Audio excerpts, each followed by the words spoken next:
Bonjour à tous et bienvenue sur ma chaîne. Je suis Tom et je suis ravi de vous retrouver aujourd'hui pour une nouvelle vidéo. Alors, dans la vidéo d'aujourd'hui, je vais vous présenter une méthode pour créer des personnages sur base de silhouettes intuitives.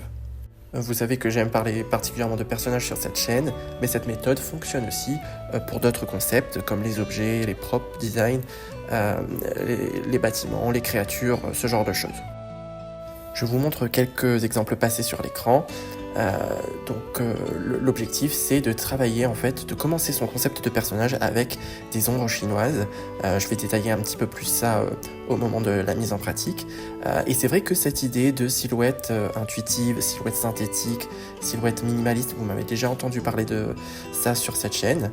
Mais je vais essayer de rentrer ici un peu plus dans le concept de prendre cette silhouette comme point de départ.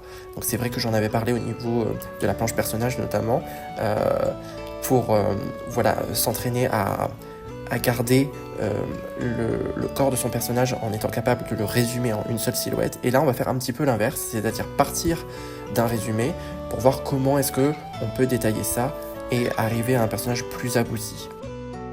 Alors je vais prendre le risque de me répéter un petit peu, mais il y a plusieurs avantages à utiliser cette méthode. Donc le premier, c'est de s'assurer d'explorer des pistes un petit peu plus imaginatives et intuitives pour se donner l'opportunité d'explorer des directions moins confortables ou moins attendues. Le second, c'est de travailler sur la lecture de la silhouette de son personnage, donc le rendre plus lisible, plus clair à l'œil.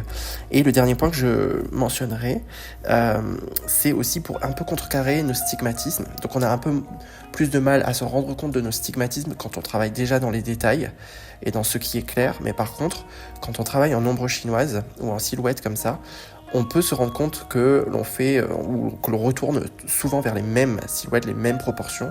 Donc ça nous permet, en utilisant cette méthode, d'essayer de pousser un peu ces barrières et d'aller vers des choses un petit peu plus novatrices, en tout cas à notre échelle.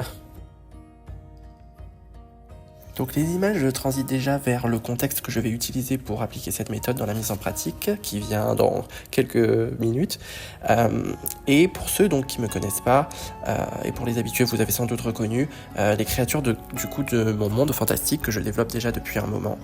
C'est un univers qui ne connaît pas d'être humain, donc l'être humain n'existe pas.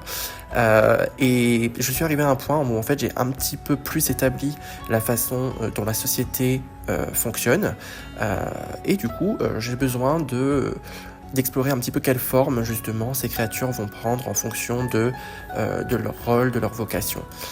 Donc vous allez voir là sur les images quelques exemples, quelques recherches que j'ai déjà faites dans mon carnet dédié à cet univers.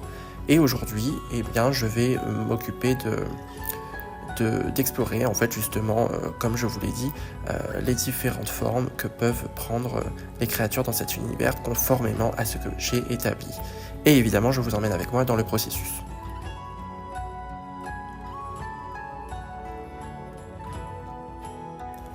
Alors maintenant qu'on a fait le point, on va pouvoir passer à la mise en pratique. Donc c'est parti. Donc comment est-ce qu'on va s'organiser pour appliquer cette fameuse méthode et commencer nos recherches? Donc vous allez voir que je vais prendre un gros marqueur pour commencer cette session. Et pourquoi un marqueur? Parce que je veux m'assurer de travailler sur de l'aplat. N'oubliez pas qu'on travaille sur des silhouettes dans un premier temps, et éviter de retourner vers le dessin. Donc là, ce qui va être important, ça va être de dessiner des aplats, faire des silhouettes en se détachant de toute finalité. Donc on essaye de ne pas réfléchir dans un premier temps à qu'est-ce que ça va être. L'important, c'est d'abord d'explorer des silhouettes. Donc on se concentre plutôt sur la satisfaction des formes fermées, et l'harmonie de ce que ça peut créer. On essaye aussi, comme je l'ai un petit peu mentionné auparavant, de rester varié dans nos formes. Donc on essaye de ne pas tomber dans les stigmatismes. C'est beaucoup plus dur qu'on ne le croit, parce qu'effectivement il y a forcément des formes qu'on préfère, des dynamiques qu'on préfère, et c'est très difficile de se concentrer sur de l'abstrait finalement, et sur la silhouette, quand on sait qu'on applique, là dans mon cas par exemple, je sais que ça doit être des créatures, je commence déjà un peu parasiter le processus, donc j'essaye de contrecarrer un peu ça, et de vraiment m'occuper des silhouettes dans un premier temps. On va considérer que cette première série de silhouettes va constituer des silhouettes générales. Voilà, donc on s'autorise à vraiment partir dans tous les sens qu'on veut. Il n'y a pas d'interdit, il n'y a jamais d'interdit en dessin de toute façon. Et vous allez voir sur les images, là justement, je réagis, je fais une petite pause pour constater que je trouve que mes silhouettes sont un petit peu trop uniformes, donc j'en rajoute une qui part un peu en live. Voilà, totalement inattendu, donc je ne sais pas ce que je vais faire avec ça pour l'instant. Mais voilà, c'est des silhouettes et c'est la silhouette que j'ai dessinée, donc j'assume et je verrai où ça mène après.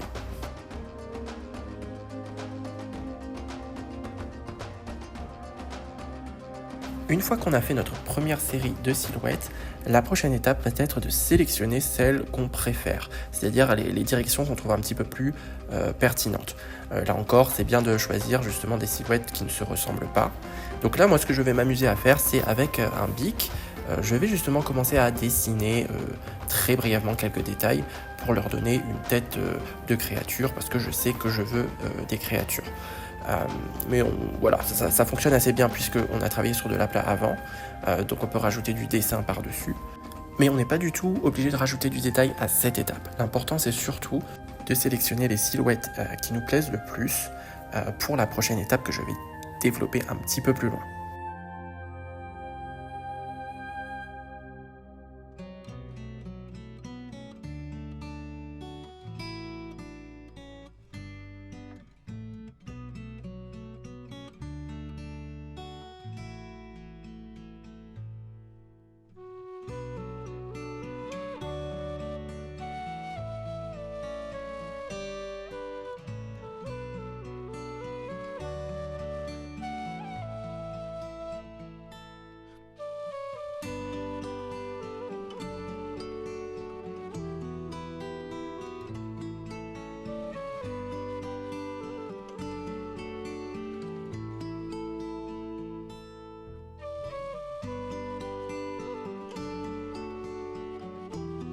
Donc vous allez voir sur ces images, donc les silhouettes que moi personnellement j'ai sélectionnées, donc c'est celles qui du coup vont avoir quelques détails en bic.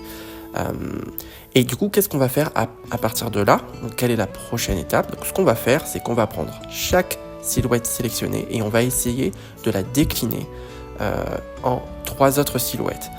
Donc là, sur les images, je vais commencer par la silhouette la plus en haut et la plus à droite. Donc j'aimais bien ce côté un petit peu torsadé, le corps un peu allongé et un peu rampant. Donc voilà, j'essaye de continuer sur cette optique-là et d'en faire 3 autres silhouettes différentes. Voir si je peux pousser un petit peu le concept un peu plus loin. Ensuite, la seconde, donc c'est la silhouette qui est directement à sa gauche dans la première série. Voilà, j'aimais beaucoup le côté bloc, le côté robuste, voilà, le côté plein aussi. Donc voilà, j'essaye aussi de la même façon d'explorer un petit peu plus le concept. Donc je joue un peu avec les proportions, j'essaye de tasser, d'allonger, de torsader. J'enchaîne ensuite avec la silhouette du milieu qui était très filiforme, j'aimais beaucoup cette idée-là. Donc voilà, de la même façon, j'essaye de voir comment est-ce que je peux explorer autour de ça, donc avec des membres qui vont être très très fins et quelques détails qui sont un peu plus robustes. On a aussi cet esprit un petit peu plus insectoïde que j'aimais beaucoup et qui permet aussi de contraster avec voilà, les premières silhouettes qui avaient l'air de se diriger plutôt vers des choses plus bestiales. Voilà, plus mammifère entre guillemets. Et je vais donc continuer à faire ça pour chacune des silhouettes que j'ai préalablement choisies.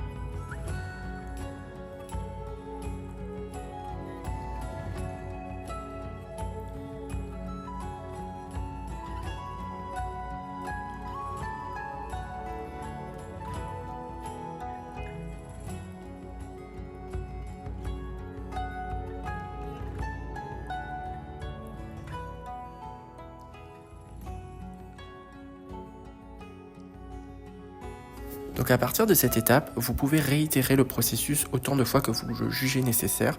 Donc à partir de ces silhouettes un petit peu plus abouties, vous pouvez à nouveau choisir vos favoris et les décliner à nouveau. Voilà, jusqu'à obtenir quelque chose de plus en plus raffiné, de plus en plus pertinent pour votre projet. Mais autrement, vous pouvez aussi commencer à rajouter justement des détails, donc comme je l'ai fait un petit peu avant, donc au bic, au crayon, comme vous voulez. Et voilà, c'est d'ailleurs ce que je vais faire sur les images, vous allez le voir. Et vous pouvez commencer déjà à designer les personnages, les créatures, les objets, qu'importe le concept qui est important pour vous. Voilà, vous pouvez apporter des détails et commencer à faire exister un petit peu plus le concept, à le préciser et à lui donner davantage une forme aboutie.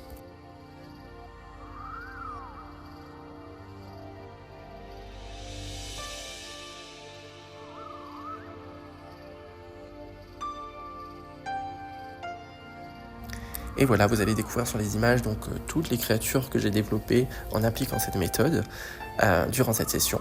Et donc ce travail de recherche, il constitue vraiment une très bonne première base pour aller vers des personnages beaucoup plus définitifs. Donc encore une fois, vous sélectionnez vos favoris et vous continuez de préciser. Et au fur et à mesure du processus, vous allez avoir vos personnages beaucoup plus aboutis. J'espère en tout cas que cette vidéo vous aura plu et qu'elle vous sera utile pour développer vos propres projets.